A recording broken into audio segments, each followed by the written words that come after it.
Good morning, everybody. Welcome to our weekly market update for the 27th of March 2023. I've got Shay and Fraser with me this week. How you going, guys? Good, thanks. Yeah, good, thank you. After a nice sunny weekend, what's been happening in the real estate world this week, Shay? What's happening? How were the open homes and what was the weekend like? Yeah, the weekend was quite busy, which was nice. We had a few open homes over the course of Saturday. Yes. Our open homes with none, with one, with two, and then we have one with 8, which was really awesome. Yes.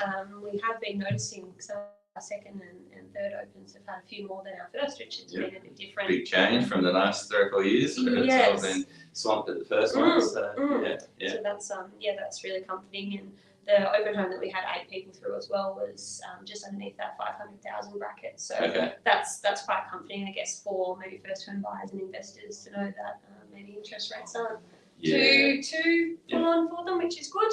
And we've had last week was full of land. We had 12 new land listings come up, so that's been really quite good, and they've been going really well as well. We've got a few of them with offers coming in. A few properties sold over the last week as well, and then we also have some extra properties coming up this week. We've got one in Glen Kewan Road along Kewanville side.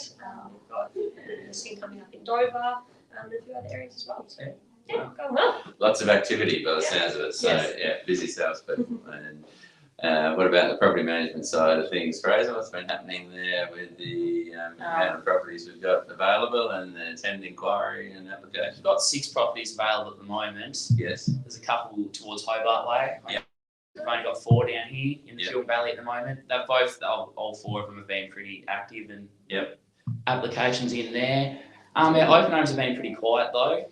Throughout the week, so we only had 1 or 2. I think we had 3 open homes last week, but only 1 or 2 people at each of them. Okay. So they've been pretty quiet, but applications are still rolling in. It's just The applications coming sight unseen mostly rather than the people that straight up. Like as soon as the properties are up, and the active people jumping on them rather than waiting. So people are putting in the applications just pretty much the day or 2 after it goes online. Yeah. Okay. And they'd rather get accepted first and then look at the property, I think, instead of coming out to the open home to start with. Which is a bit of a funny one, I guess.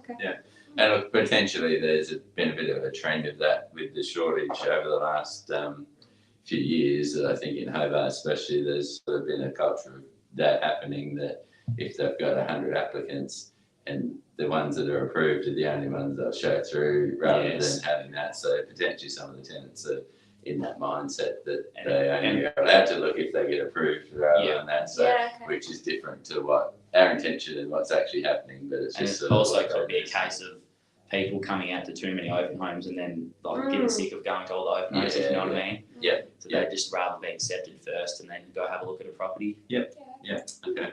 But sounds like things are quite strong still as far as there's still plenty of interest about. It's just numbers at open homes again haven't been the same, but definitely still plenty of interest. Just the higher end properties are taking a little bit longer to lease out, but anything under 500 is still pretty active and that's going pretty well in the market at the moment. Which is the bulk of our properties really is. It's a lot in that 400 to 500 range is where a lot of the houses are. So I guess as long as that range is active, then that's kind of the main. It's the main part of the market we have down here, so that's still definitely very strong. Well, I guess that's probably most that we have to talk about this week. Thanks everybody for tuning in to this week's market update. We look forward to seeing you all on the update next week.